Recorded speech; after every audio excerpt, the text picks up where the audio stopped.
Hi. Hello. Welcome to Walking Hello. Together. Amy, you are a dear friend and a dear colleague. Yeah. To tell you and anyone listening, I'm starting a podcast soon, and we're going to talk all on the podcast. I'm going to have you on. We'll talk about the nervous system. We'll talk about trauma. We'll talk about healing. But today, I want to talk about you. You have been in this work of trauma-informed care and in leadership and in early childhood development and birth and massage and so many things for so long. And I would love to have an opportunity to hear more about you, for our audience to hear a little bit more about you and your work in the world. And so I'd like to start just by welcoming you to the series.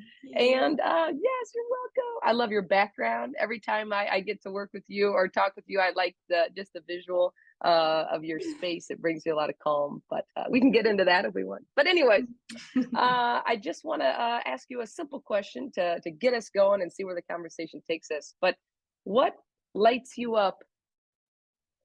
What brings you energy? What brings you joy? Let's start there and we'll see where it takes us. Yes, that is such a good question. Well, today is especially a day of witnessing feeling lit up because it's my youngest daughter's 23rd birthday. Yay! And happy birthday, Lorian. Thank you. Happy birthday, Lorian. I will tell you what lights me up is witnessing people connecting. And especially if I have a sense that there's people who will uplift each other or understand each other or resonate with each other. And I often will get excited about bringing people together in that way. I know that's something we have in common too, loving to bring people together and then just watch the alchemy and the magic happen. That lights me up. And that's been in my awareness a lot recently. Oh, yeah. I love that. I already have some questions jotted around even about that, but take me back to the beginning of your connecting people and resonating with folks across this social synapse, as Louis Cozolino would say. What is the work that you do in the world? What are some of your gifts that you bring personally and professionally to the world of trauma-informed care? Yeah, well, it's such a funny question in a way because I feel like when we talk about our work in the world, we usually go to the role that we play. And my professional role has been primarily as a birth doula, as a massage therapist, as a somatic experiencing or somatic trauma resolution practitioner. So doing body work and healing work with people. As a prenatal yoga facilitator, bringing people together in practice, childbirth education ways. So a lot of my career was around bringing people together in circle, in groups for the purpose of healing, learning, transformation, going through birth, going through healing, things like that. So I would say, when I think about my work in the world, it's mostly about like walking with people and being a good listener and doing my part to like witness people. Because so often I just think people need to be witnessed in a way that's not about judging or diagnosing or fixing, but just actually like resonating with. So I think in all of those roles, that would be the common denominator. Yeah. One of my favorite quotes from Bessel van der Kolk, he says, "Witnessing comes before fixing." And that is exactly the work that I see you in. And I know for decades you have been that witness. You've been that one to walk with. But I know recently you've shifted your role a little bit to support the witnesses, to support the walkers, right? The walkers or the rollers, right? Where you've been training and teaching. And tell me a little bit about that work. And if you could wave your magic wand around your favorite audience to train or to coach or to teach, who's the audience and what are you teaching? What are you talking about? Oh, what a good question. Okay, there was a couple questions there. So Um, what was the question before the ideal audience? I'm a good question asker, but I do bombard. So okay. There were three. Before the idea was one before the ideal audience. What did you say before that? I think what's your offering? What are you teaching about? What are you talking about? Yeah. Yes. What are we learning from you if we get into your classroom? Yeah. So the core of really what I am offering is what I call healer, heal thyself. And the heal stands for holistic, embodied, authentic leadership. And those are a lot of words, and there are a lot of buzzwords, and there are a lot of words that people can interpret in different ways and kind of gloss over even. So just to name what that means to me is that, going from a practitioner, 20 years of being a practitioner in the practitioner role, and my work being holding space for people and sometimes holding their bodies and holding parts of their bodies and literally using my nervous system as an instrument of safety as much as possible to communicate capacity for people to go through whatever it was they're going through, whether it was healing, emotional, spiritual, physical ailment on the massage table in the therapy room, or whether it was giving birth, and really literally opening and surrendering. And so that was how I knew people. Like that was really how I knew the world. And then I was called to this PhD program in leadership and change. Okay, doctor. Okay, doctor. And I find myself in this classroom, in this building, with people who are exploring leadership and change. And it's mostly organizational leadership. And there's everything from international organizations to religious organizations and nonprofits and everything in between. But I was really in the inquiry of like, I knew I felt led there. I knew that's where I was supposed to be. Like my body and my heart and my spirit were really clear that that's where I was supposed to be. But my mind was confused about where I fit into leadership because I felt like a support person in all of my roles. And then there was a class on authentic leadership because academia has, theories about everything. And I'm in this class about authentic leadership, and it's about learning to know yourself. It's about learning to self-regulate. It's about learning to understand how you show up. And I lit up and I was like, well, that's what I do with people. That's what I do. And so that was kind of where that came from, was like, of course, support is leadership. Of course, motherhood is leadership. Of course, being a doula is leadership. Of course, midwifing somebody through an experience is leadership, but it's not the kind of leadership that our culture, the mainstream culture, tends to honor or value. And it's certainly not the kind of leadership that is exemplified in the systems that we work in. And so that was also part of that exploration of what it means to be, well, I think we had talked about it as seedership, like seeding the new leadership of a new culture. And the idea that we have to change our own nervous systems in order to change the outer systems, and that these things take time and it takes practice and ways of changing our framework of how we experience ourselves and others in relationship.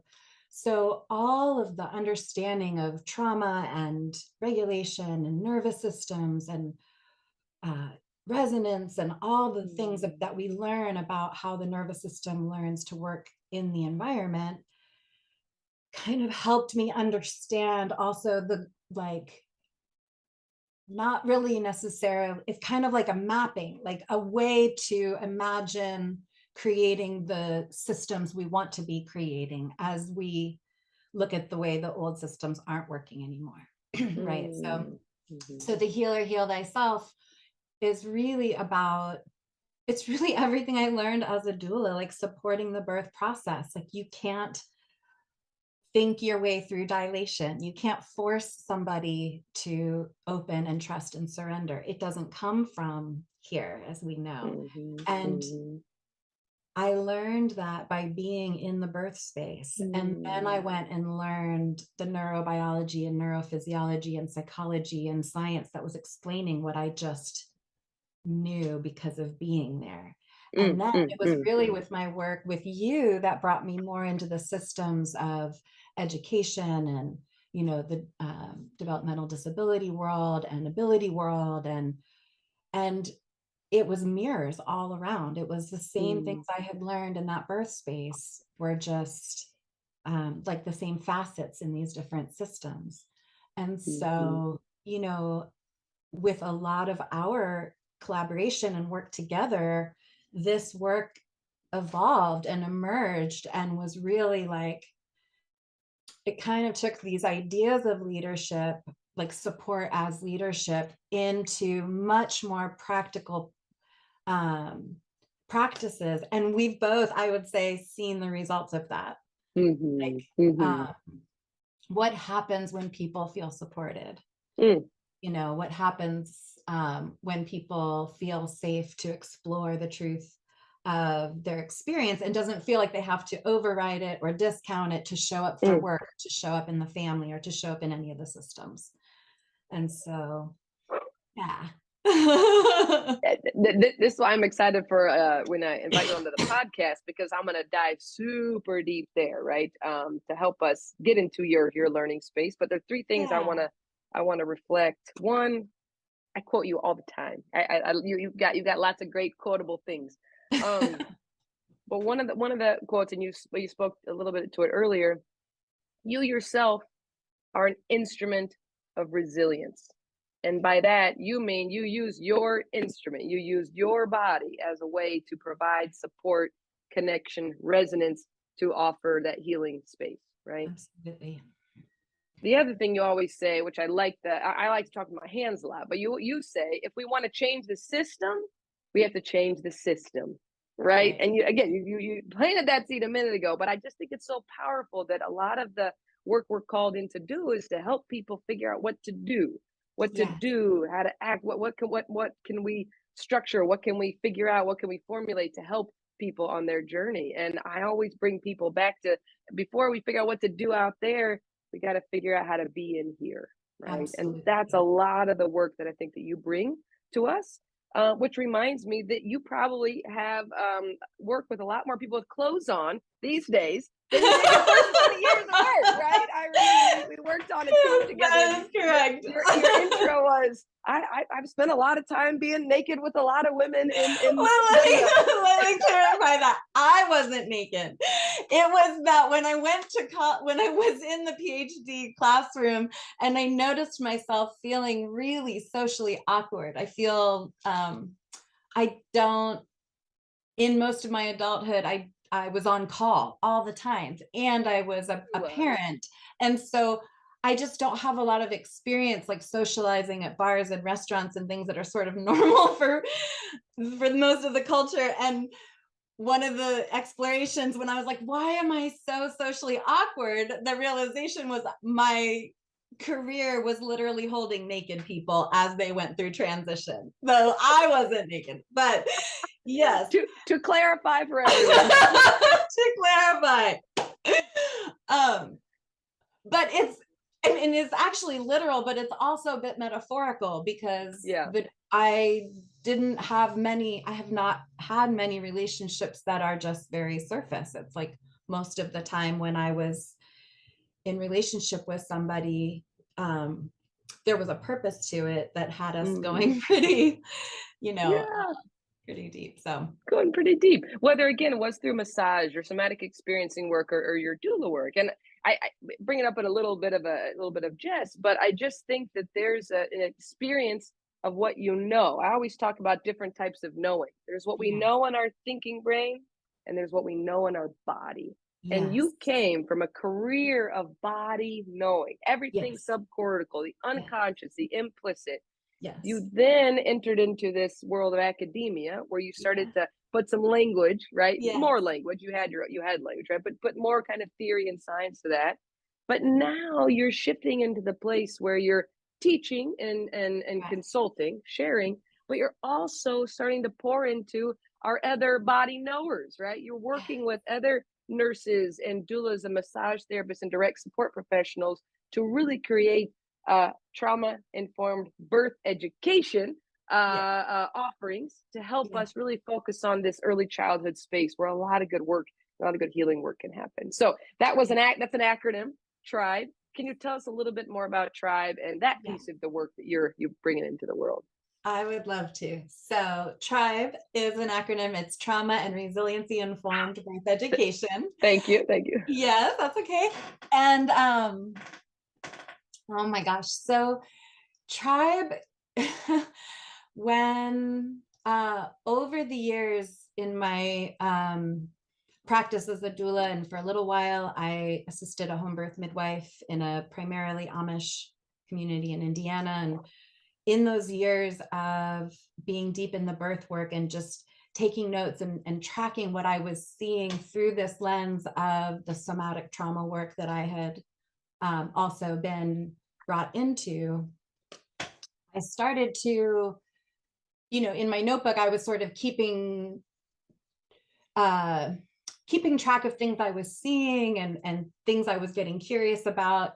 And I was calling it Trauma and Resiliency Informed Care Education. And one day after a 3-day birth, I looked in that notebook and somehow I just saw that if I changed the word care to the word birth, it spelled tribe. And I didn't know what that was, but I felt like it was, important. And so when I started the PhD in Leadership and Change program, and as I kind of was joking before, I knew I was in the right place, but I wasn't quite sure in my mind where I fit into the leadership conversation. And one of the first assignments was to do a case study on leadership, a leadership theory, a leadership model, something that inspired us. And at the time, I had been a birth doula for a woman who had left her position as a union labor attorney and joined forces to help create a nonprofit that was focused on cooperatives, worker-owned and shared services cooperatives, with a specific focus to heal the food apartheid that we are experiencing in the west side of Dayton, which has been disenfranchised, and the last grocery store had left the whole area. And so the idea was to bring the community together, and not just to provide a grocery store, but with this cooperative model, there's shared ownership and there's shared leadership, and really this idea of building like a solidarity economy. And so I did my case study on that model, and I was just in curiosity because I was so burned out as a solo practitioner all those years without enough support. And, my nervous system was completely fried. I think that's the official medical term. In somatic experiencing, we'd say I was deeply in global high. So we'll come back to that. Right. But so I was just exploring whether or not that model of cooperatives would be a possibility of creating a new system, a new way to deliver community-based healthcare, particularly work like birth doula work and postpartum care, and some of the emotional labor work that gets invisibilized in our communities. And so in 2019, the Dayton Co-op Dayton received a grant to incubate new cooperatives because their grocery store was on the way. And so there it was. I got the invitation. She said, get your doulas together and let's start a cooperative. Well, I didn't have a bunch of doulas to get together because that was sort of how it started. But we got a small team together. And of course, the incubator started in January of 2020. So the first 2 months were just getting the team to get to know each other. And then, of course, we know March of 2020, everything shut down. And also doulas were not allowed in the hospital. And it just was a real shift, a real pause. But what was happening, because of what happens when we just don't know what's happening behind the scenes, Yes. was also in 2020. Quite a few women in Dayton had decided to become doulas to try to be an antidote to the maternal and infant mortality crisis that we have, particularly for Black and Brown families in our community. And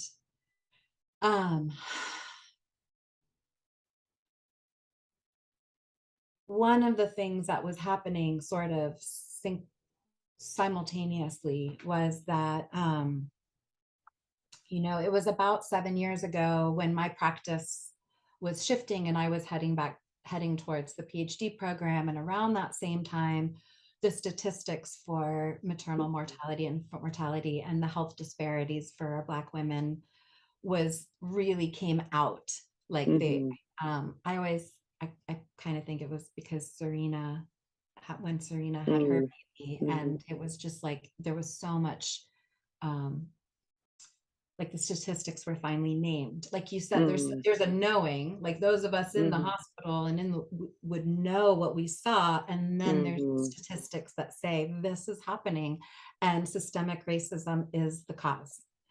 Yeah. And so at that time, a lot of I would say like the federal money and the sort of people that had access to resource were like, we need more Black doulas, we need more Black midwives, which is amazing and partial because all I could think of at that point was, to approach the most vulnerable people and say, now you get to be on call 24/7. Now you get poverty wages. Now you get, carry these stories of vicarious trauma in your bones. Like, it didn't sit well with me. That didn't feel like, and so I knew that I had a responsibility as a white-bodied birth worker to try to bring some health to the systems to make it a safer place. And just felt very inspired by an idea of true healing collaboration, where centering the trauma-informed care principles, centering the understanding of historical trauma, racialized trauma, gender trauma, pervasive trauma, and how it shows up in all of us. And when we can bring that lens into our conversations, and particularly into our healing practices as healers, as people who are supporting others, it helps give us so much more capacity, no matter what body we're in, to understand ourselves and how we are and how we're showing up, and to understand the person that we're supporting and how to be in best, safe, relational, trust inducing, capacity experience. So gosh, that was like a really long roundabout way. So we're here with you. I'm with you. Yeah. So in 2022, we formed a board, Trauma and Resiliency Informed Birth Education, Parenting and Perinatal Cooperative. It is a long name, but we go by the Tribe Co-op. So what we're doing now, because part of the commitment to integrity has absolutely been about creating well, I think it comes from Black Lives Matter, the quote, moving at the speed of trust. And I'm not sure exactly who said that, but that's been a very defining principle. And so we've been inside of peer support circles and healing circles and, visioning circles. And so what we're about to move into is a 9-month mentorship pilot program where we're going to, inside of that 9-month container, about 20 interdisciplinary perinatal and parenting support folks. So we've got mental health therapists and body workers and nurses and nurse practitioners and herbalists and doulas. We're hoping to get a couple midwives in there before we start. Learning the trauma work, the trauma-informed principles, the somatics, the neurobiology of safety and trauma, the love model of self-regulation and service to co-regulation. And part of the idea inside of the training is that to have interdisciplinary people who work inside of multiple systems inside of the same training, building the culture together, right? So the same language and the same practices and the same understandings. And at the same time, some of them will be collaborating in what we call the tripod, which is the trauma and resiliency informed pod pilot, which is our antidote to the sort of heroic model of healthcare, particularly birth care, where a doula might be at a birth for 40 hours, where, she might be on call all by herself and have children that, it was too much. And so the tripod model is about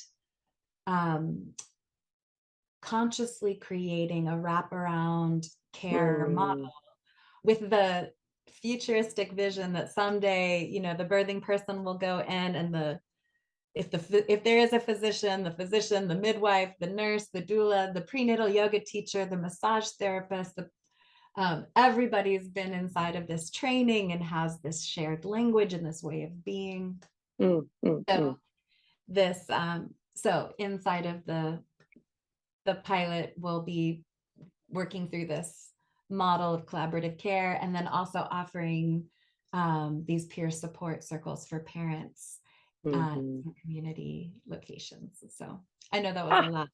We might need to go over it again. Amy, you are painting a picture of a future that I want to live in. I will be an older parent, and I'm happy to even imagine coming into the birth experience with this type of model in mind, which makes me think of your quote around, if you want to change the system, I'm here. And if you want to use your system to create a new system, right? You are creating a new model of healthcare and services that I think is what we're all being called into right now, right? We've had our whole experience from the pandemic and COVID, and we're learning that there's another way to be in this world. There's another way to do this work. And I just want to share gratitude for you bringing your leadership into that space of possibility versus just staying stuck in an older paradigm. I think it's a real gift you have. Thank you. Yeah, so beautiful. Amy, there's a million seeds you planted, which again we're going to have you back. I want to plant one more for folks who are listening. You are offering you offer trainings, you offer consultation, you offer workshops, and in person and virtual. We know that, but you also are doing a 6-series leadership program for the Resilience Project underneath the Soulbird umbrella. So you're going to be offering those. There are going to be 3, I think, this year, 3 90-minute sessions, and then 3 90-minute sessions in 2023, where folks get to start from a series you did last year, right, around trauma-informed leadership in the human service system.